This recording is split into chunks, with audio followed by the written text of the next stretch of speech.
Hello, my name is Janet Cluck. I'm the County Extension Director with the University of Tennessee Extension Office here in Dickson County.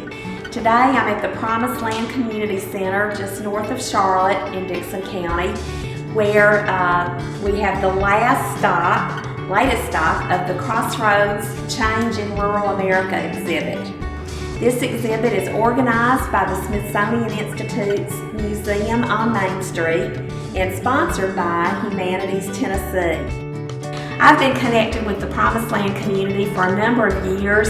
We've had the opportunity to bring educational exhibits during the annual Promised Land Festival in June, focusing on topics such as women's heart health and other areas of education. And so it's an honor to be here and enjoy this very prestigious exhibit. And I want to commend the people of the Promised Land community who have worked hard to establish this historic site and to keep the history of the people who founded this community alive and well. Promised Land is not unlike other rural communities in that they were very isolated initially. We didn't have the road system in place that we do today. People weren't as mobile, so they were much more isolated. And for the extension agents to come out and do programming, it was sort of a treat. It was a special occasion for someone to come and bring a new opportunity, a new program, a new idea to the people in rural communities. And of course, we still work with rural communities today in Extension. We provide assistance for farmers and homeowners with their crops and home and garden questions. To get the solutions that they need, the research from the university out to the people. And of course, we still work with young people through 4-H and other opportunities. Exhibit does a great job of telling the story of change in America through the rural communities and how they've developed and what kinds of things have taken place historically that have impacted rural communities down through the years.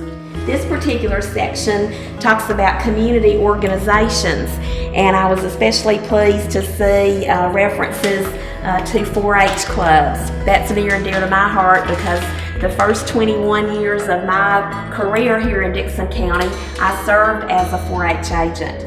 And part of my job was to go to all the schools in the county every month and bring educational programs to the young people. In the early days, rural youth probably didn't have much opportunity to travel, and through 4-H activities they might have an opportunity to win a trip to a conference or a camp, maybe in Nashville, Tennessee or Knoxville, Tennessee. That was a big trip, a big experience, a novel experience for youth who were in rural parts of the state.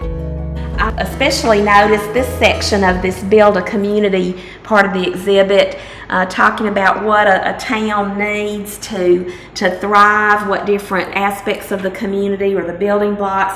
One of those that's focused on is the library. In the history of Extension, there was a period of time that the Extension agents brought a mobile bookmobile, if you will, out into the rural parts of the county to literally bring the library to the citizens out in the rural areas. The exhibit really goes into detail talking about some efforts that were made to build the economy and sustain communities to work together to address rural challenges. There's a lot of information about the New Deal programs that were designed to give people work, projects like electricity that would certainly improve the quality of life for people in rural parts of America. The extension agents worked with families to get electricity brought to their communities and then to teach them how to use electricity. So to have an electric stove or other appliances, that was a really new and novel idea, and so they had to be educated on how to use those new developments, those new technologies. rural communities certainly continue to fit into the fabric of modern America today, because that's where our roots are, that's our foundation.